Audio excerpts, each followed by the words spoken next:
Hello everyone, আসসালামু আলাইকুম। আজকে আমরা জানবো কোন জেলা কেন বিখ্যাত। চলুন তাহলে শুরু করা যাক।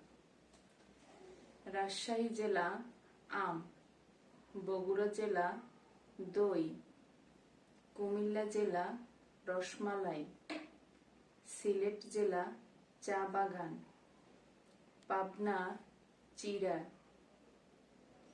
চাঁপাইনবাবগঞ্জ জেলা আম, নোয়াখালী জেলা পিঠা ও খেজুর গুড়, রাঙামাটি জেলা পাহাড় ও কাপ্তাই হ্রদ, যশোর জেলা খেজুর গুড়,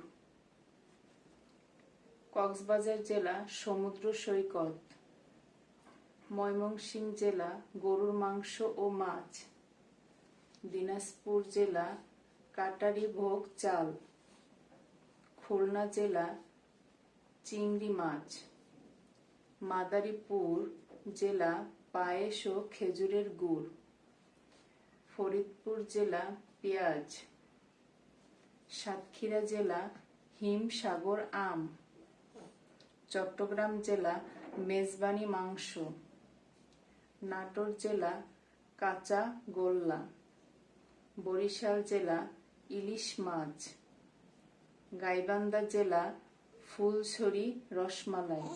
আজকে এ পর্যন্তই। ধন্যবাদ সবাইকে।